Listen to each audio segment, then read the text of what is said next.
Faith is not a feeling. Let that sink in for a moment, because too many people walk through life waiting for the right emotion before they take the right action. They wait to feel confident before they step forward. They wait to feel strong before they stand tall. They wait to feel ready before they chase what they know they were meant to pursue. But feelings are unreliable companions. They change with the weather, with circumstances, with the smallest shifts in comfort and fear. If your progress depends on how you feel each day, your direction will always be at the mercy of forces you cannot control. Some mornings you wake up energized, convinced you can conquer anything in front of you. Other mornings, the same world feels heavy, your confidence quieter, your drive harder to find. That is the nature of emotion. It rises, it falls, it plays tricks on perception, and if you mistake that fluctuation for truth, you start making dangerous decisions. You start believing that doubt means stop, that discomfort means you are not built for the road ahead. But faith does not operate on emotion. Faith is not a mood that visits you when conditions are perfect. Faith is a choice you make again and again, especially when conditions are not. Consider how easily feelings can deceive. Fear feels real, yet it often has no substance. Doubt feels convincing, yet it frequently lacks evidence. Fatigue feels permanent, yet it is temporary by design. If you treat feelings as commands rather than sensations, you give them authority they were never meant to have.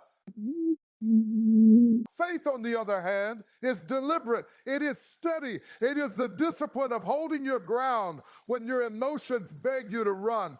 It is the quiet, stubborn decision to keep moving when excitement has faded and applause is nowhere to be heard. Anyone can act when inspiration is high and energy is abundant. But what happens when the excitement disappears? What happens when the road becomes repetitive, demanding, exhausting? That is where faith proves its worth. Because faith does not ask, how do I feel today? Faith asks, what must I do today? You see, feelings are passengers. They are not drivers. They ride along, sometimes loud, sometimes silent, but they were never meant to steer. When you understand this, you stop negotiating with every wave of emotion. You stop waiting for motivation to rescue you. You stop expecting confidence to magically arrive before you take action. Instead, you act first. You commit first, you move first, and something remarkable happens. Feelings begin to follow behavior, not the other way around. Strength is built this way. Confidence is built this way. Even courage is built this way. Not by waiting for a perfect emotional state, but by deciding that your direction is not up for debate. By deciding that your standards do not shift with your comfort. By deciding that temporary hesitation will not rewrite permanent intention. There will be days when you feel unstoppable. There will also be days when every step feels like resistance. Both days are part of the journey.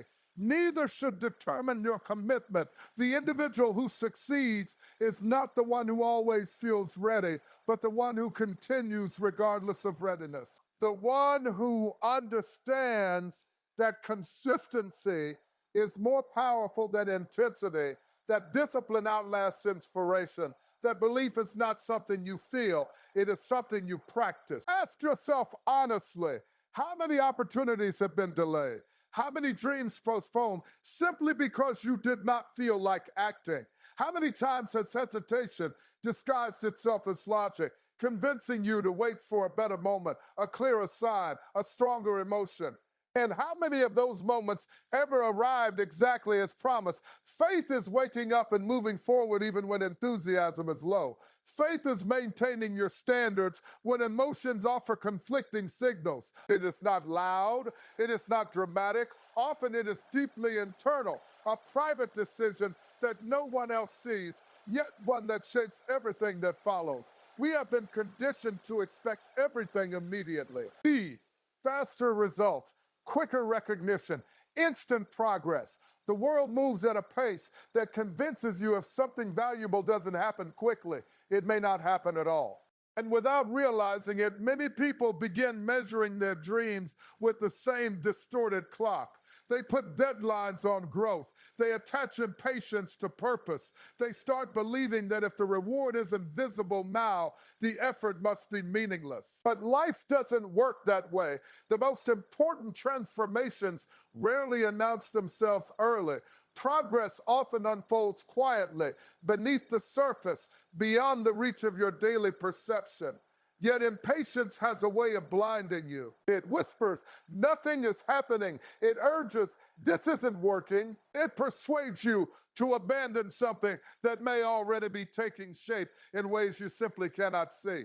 Think about how easily the mind misinterprets time. A week of effort feels long when you're waiting for change. A month feels endless when results are unclear. But step back for a moment. Look at the scale of a meaningful life, a significant achievement, a true reinvention. Do you really believe anything extraordinary is built overnight? Do you honestly think mastery, strength, credibility, or success arrives on demand just because you desire it strongly? Growth is not theatrical. It is not designed for constant reassurance.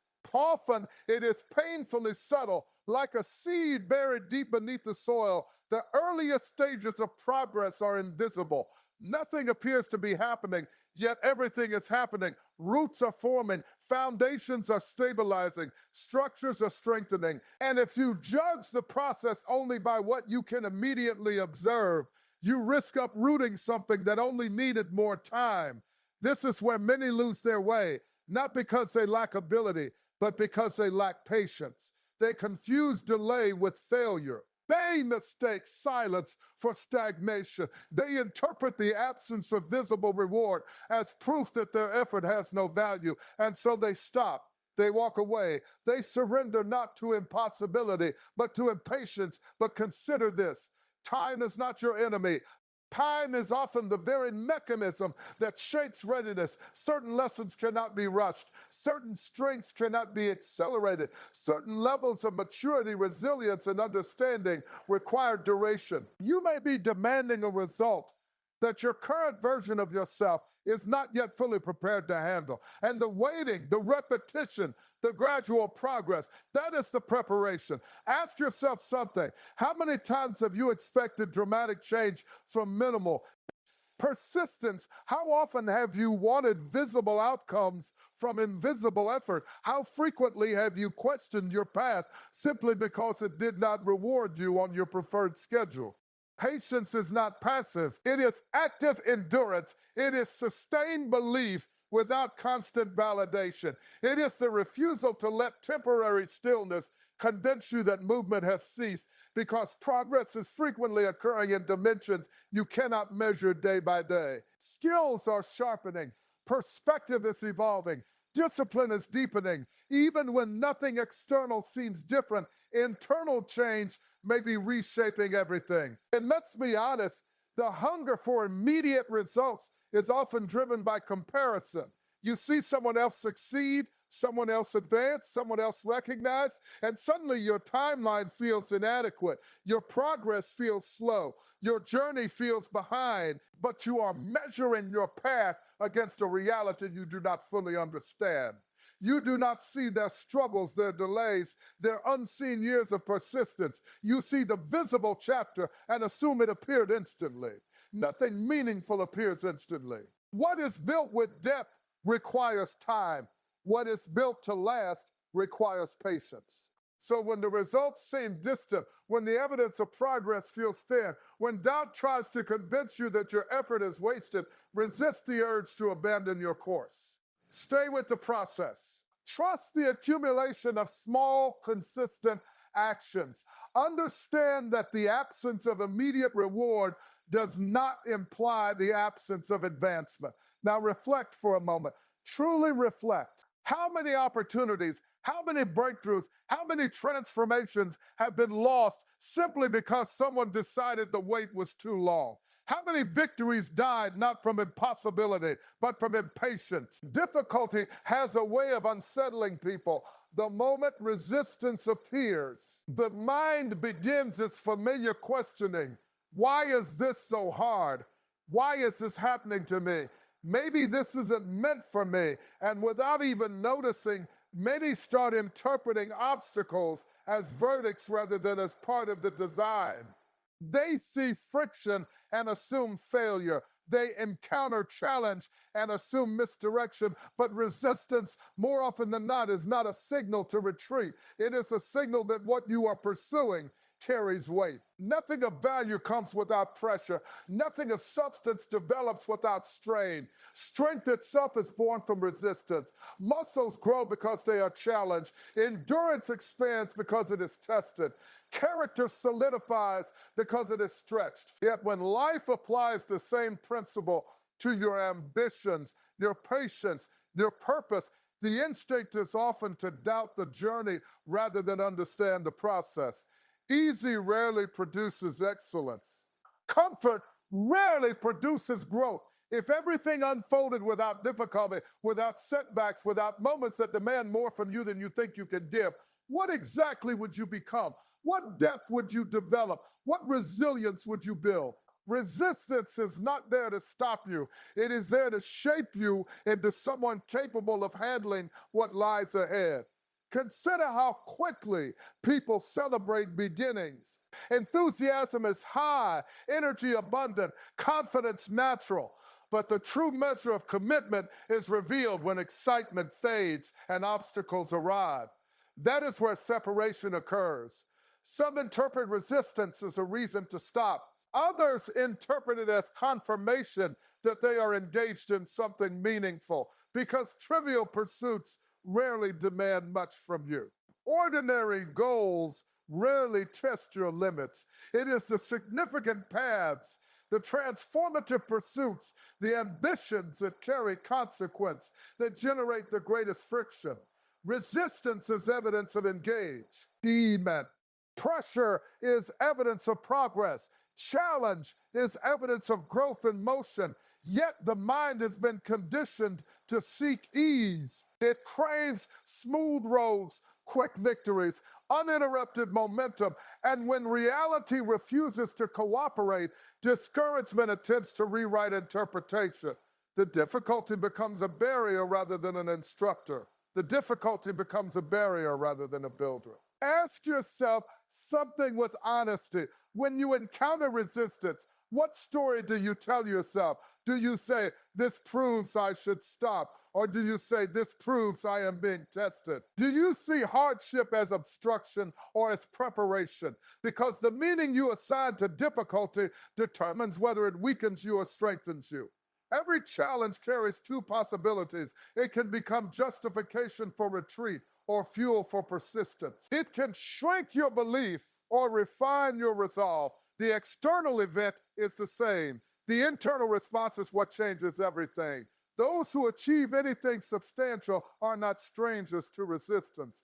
They are intimately familiar with it. They expect it. They understand that difficulty is not an exception to the path. It is embedded within it. Imagine a life without resistance. No struggle, no tension, no adversity. It may sound appealing, but it would produce fragility. Without challenge, there is no adaptation. Without obstacles, there is no evolution. The very experiences you often wish away are the ones constructing your capacity. And let us address a dangerous misconception: the belief that the right path should always feel smooth. That if something is aligned with your purpose, it should unfold effortlessly.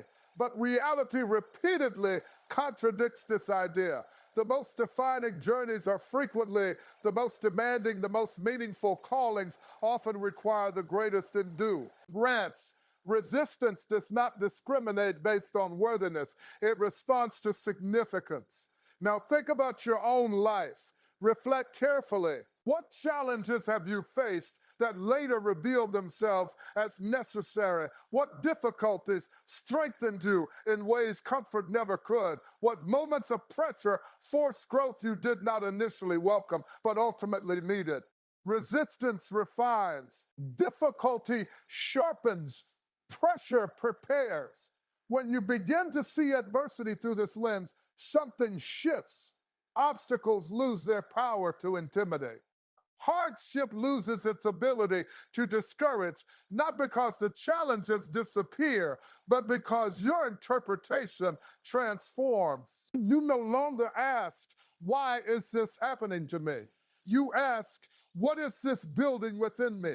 The greatest battles you will ever fight will not be with circumstances, competitors, or critics. They will be fought in silence, behind your eyes, within the private space of your own mind, long before any external obstacle has a chance to stop you. An internal voice often steps forward first. Quiet, persistent, convincing. It questions your ability, magnifies your fears, and disguises hesitation as reason. That voice is familiar to everyone. It speaks in moments of uncertainty. It grows louder when risks appear. It whispers when progress feels slow. What if you fail? What if you're not ready? What if you're not enough? And the danger is not that this voice exists.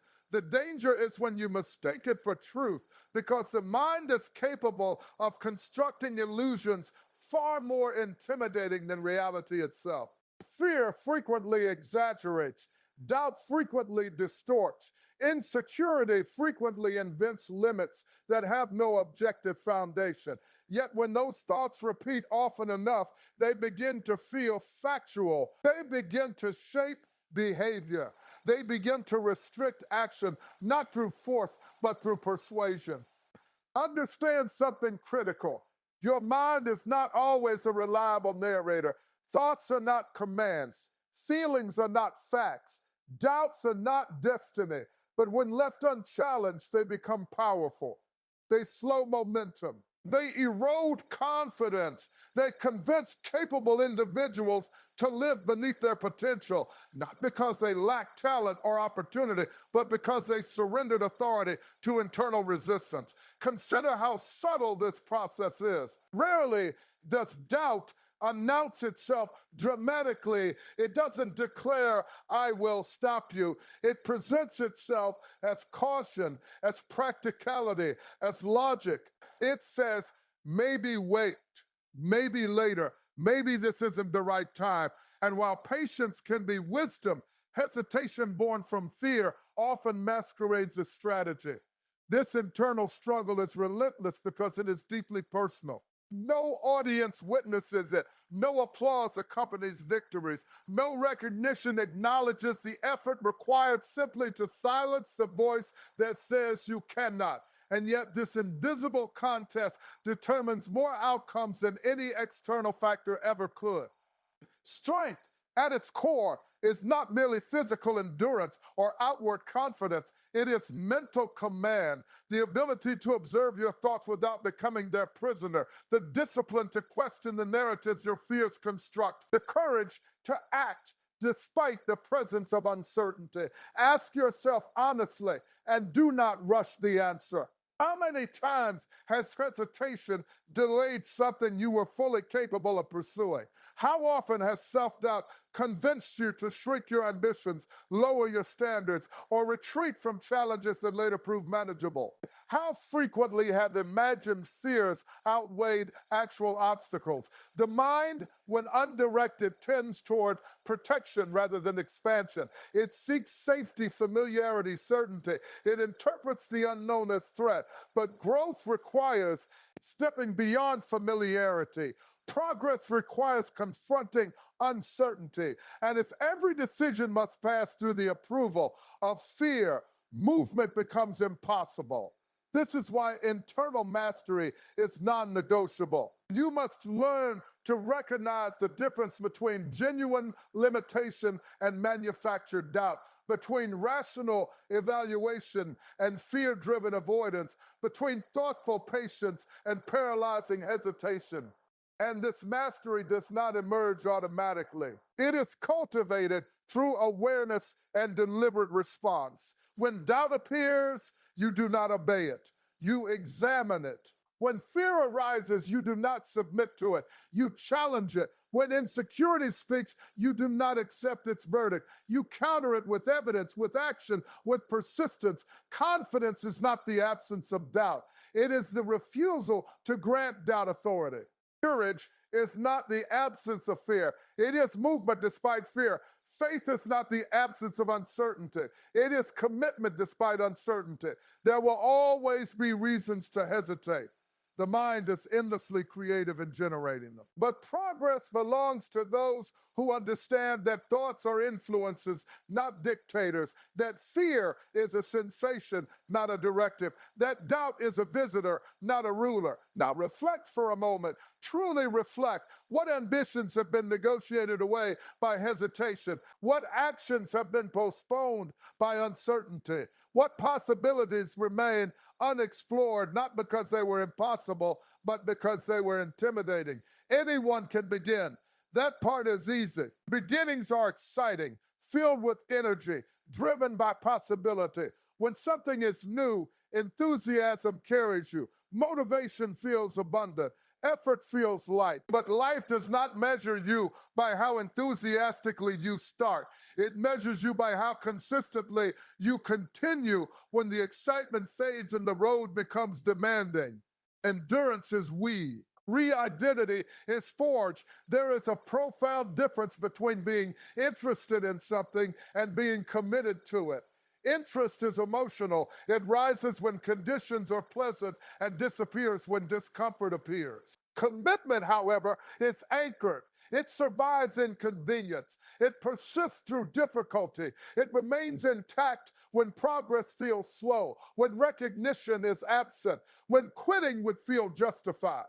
This is the quiet divide that separates fleeting ambition from lasting achievement. Many people mistake intensity for dedication. They believe that powerful bursts of effort, occasional surges of motivation are enough to build something meaningful. But intensity without consistency is unreliable. It burns brightly and vanishes quickly. Endurance, on the other hand, is steady. It does not depend on mood. It does not require constant inspiration. It simply continues. And in that continuation, something extraordinary happens.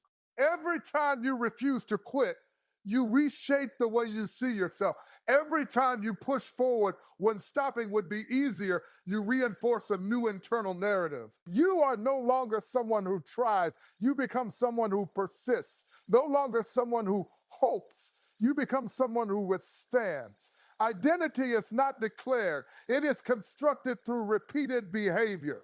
Consider the power of this.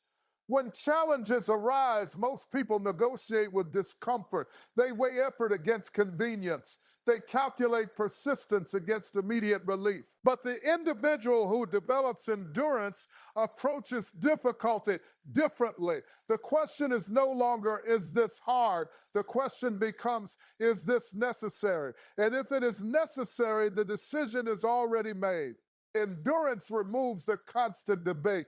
It eliminates the daily argument between intention and emotion. It transforms discipline from struggle into standard. But endure. Ants is not dramatic.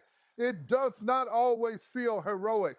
Often it is deeply unremarkable, showing up when you do not feel like it, continuing when progress feels invisible, maintaining standards when nobody is watching. It is built in ordinary moments through choices that seem small yet accumulate into something powerful. Ask yourself honestly, how often have you relied on motivation to carry you? How frequently have you waited for the right mood, the right energy, the right surge of inspiration before acting? And how many times has that reliance produced inconsistency, delays, unfinished pursuits? Motivation is fleeting, endurance is dependable. One visits, the other stays. And here lies a truth many resist.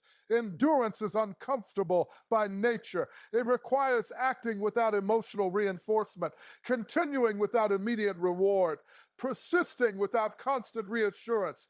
But discomfort is not an indicator of misalignment. More often, it is the very environment in which growth becomes possible. When you continue beyond convenience, you expand capacity. When you build strength, when you endure beyond discouragement, you develop resilience.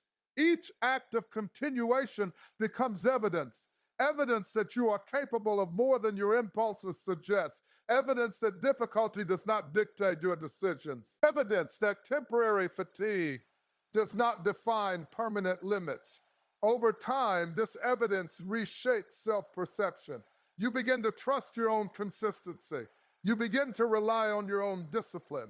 You begin to see yourself as someone who does not retreat easily. And this shift is transformative because external success often follows internal identity.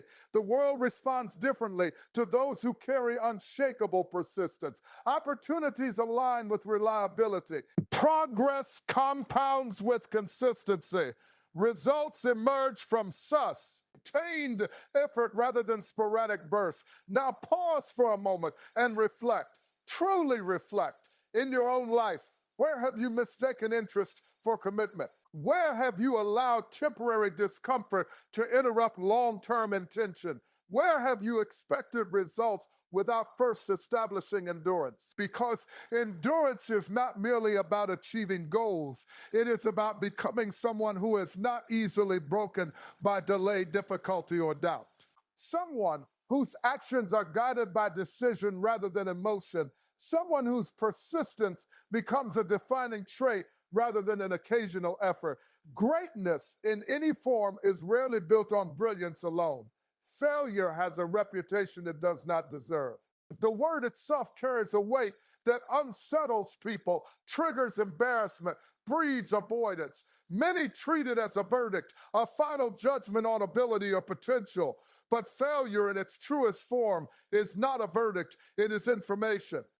It is instruction. It is one of the most precise teachers you will ever encounter. Yet most people never learn from it because they spend their energy resisting it, fearing it, or misinterpreting it. Setbacks are not anomalies in the journey. They are embedded within it. No meaningful pursuit unfolds in a straight line. No path of growth exists without missteps, miscalculations, moments where effort does not produce the expected outcome. And when those moments arrive, the instinctive reaction is often self-criticism or retreat. I'm not good enough. This isn't working. Maybe this isn't meant for me. But consider the alternative interpretation. What if the setback is not evidence of inadequacy, but part of preparation? What if the obstacle is not stopping you, but shaping you? Every failed attempt carries data. It reveals weaknesses, exposes assumptions, sharpens awareness. It shows you what does not work, which is often just as valuable as discovering what does.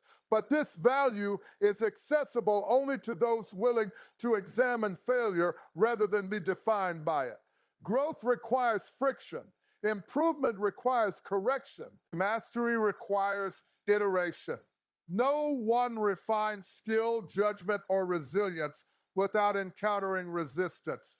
Precision is born from adjustment. Strength emerges from stress.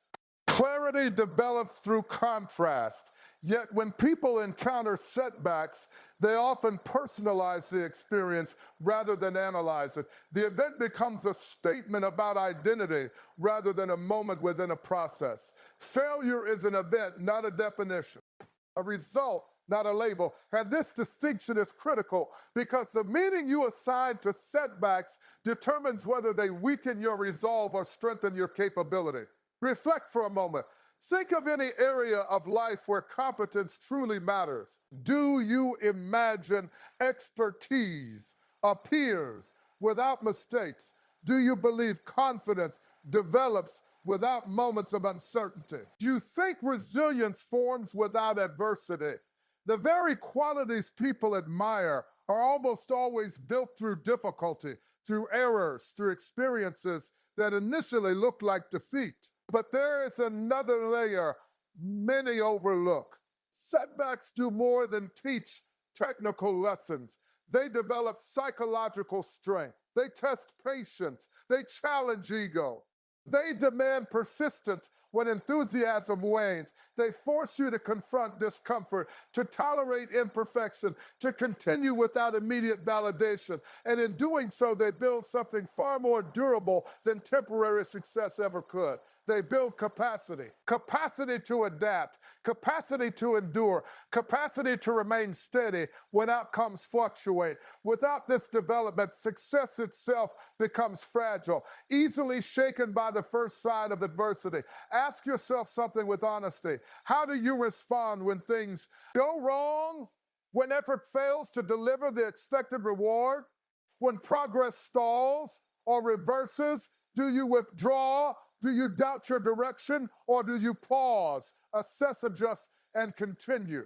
Because setbacks are inevitable, but stagnation is optional. The difference lies not in avoiding failure, but in interpreting it constructively. There is a quiet strength in those who treat failure as training rather than humiliation, who seek correction rather than condemnation, who understand that temporary defeat is often the price of long-term competence. These individuals do not escape difficulty. They leverage it. They extract lessons. They refine approach. They move forward with greater awareness rather than diminished confidence. And let us confront a dangerous misconception, the belief that failure delays success. In many cases, failure accelerates it. It prevents complacency. It exposes flaws early. It redirects energy toward more effective strategies. It builds resilience before stakes grow higher. What appears as interruption may actually be refinement. Now consider your own experiences. Look back without emotion, without self-judgment. Which setbacks taught you the most? Which mistakes sharpened your understanding? Which disappointments forced growth you might otherwise have avoided? How many moments that once felt like defeat later revealed themselves as necessary? Progress is rarely a smooth ascent. And it is a sequence of attempts, adjustments, corrections, and persistence. The individual who advances is not the one who avoids failure entirely.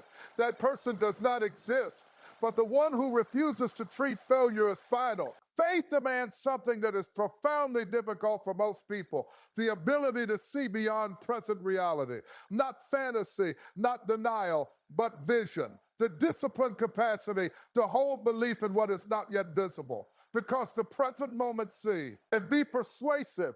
Current circumstances can appear definitive. Temporary conditions can masquerade as permanent limitations. And if you are not careful, you begin mistaking where you are for where you will always be. That is how dreams quietly dissolve, not always through dramatic failure, but through gradual surrender to appearances. The human mind is heavily influenced by what it sees. When progress is visible, confidence grows naturally. When outcomes align with effort, belief feels justified. But when results are delayed, when movement is subtle, when the environment offers little reinforcement, doubt begins its familiar work. It asks, is this worth it? Is this realistic? Is this ever going to change? Yet vision operates on a different logic.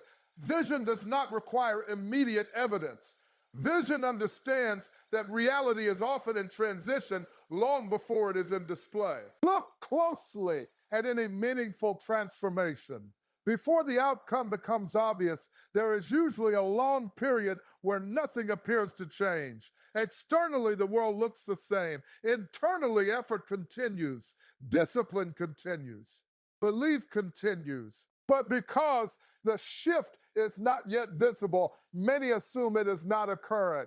This is where faith and vision become inseparable. To hold vision is to refuse the tyranny of the present moment. It is to acknowledge current conditions without allowing them to dictate final conclusions. It is to understand that what you see now is only a fragment of a larger unfolding, because life rarely reveals its full trajectory in a single chapter. But maintaining vision requires mental strength. The world constantly invites you to adjust your expectations downward, to become realistic, which often means becoming limited, to accept what is rather than pursue what could be. And the pressure is subtle but relentless, especially when challenges accumulate and progress feels slow. Ask yourself honestly, how often have temporary conditions influence permanent decisions? How frequently have moments of doubt reshaped long-term intention? How many possibilities have been abandoned,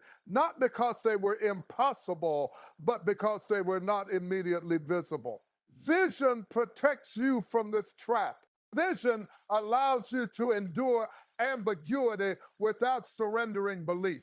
Vision sustains direction when validation is scarce. And let us be clear, vision is not naive optimism. It does not ignore difficulty. It does not pretend obstacles do not exist. It simply refuses to treat current limitations as ultimate boundaries. It recognizes that circumstances evolve, that capabilities expand, that progress often compounds quietly before it becomes undeniable. Without vision, setbacks appear decisive. Without vision, patience becomes unbearable. But with vision, something changes in your interpretation of struggle.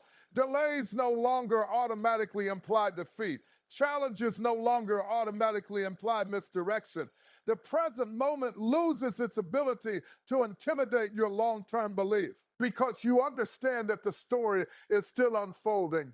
There is also a critical responsibility embedded in vision, guarding what you allow to shape your perception. Constant comparison, relentless exposure to others' visible successes can distort your sense of progress. You begin measuring your internal journey against external snapshots. You forget that every path carries unseen struggles, invisible timelines, unique sequences of growth. Vision requires independence from this noise. It demands loyalty to your own trajectory. It insists that you evaluate progress not solely by speed, but by direction and persistence.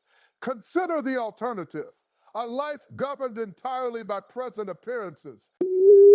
Confidence rising and falling with temporary outcomes, belief expanding only when results are immediate, direction shifting with every fluctuation in comfort or difficulty. Such a life becomes reactive rather than intentional, driven by circumstances rather than guided by purpose. Vision anchors you. It stabilizes commitment. It protects long-term intention from short-term turbulence. Now pause and reflect carefully. What vision have you allowed present challenges to what? Ekin, what ambitions have you quietly scaled down because progress did not match your preferred timeline? What future possibilities have you doubted simply because they were not yet visible? The present moment is powerful, but it is not absolute. Circumstances change, capacity grows, opportunities emerge, but only those who maintain vision long enough remain positioned to witness those shifts. Those who abandon belief prematurely rarely discover how close they may have been. Hold your vision with discipline. Protect it from doubt disguised as logic. Allow it to sustain you through uncertainty, because where you stand today is not the full measure of where you can go. Keep the faith,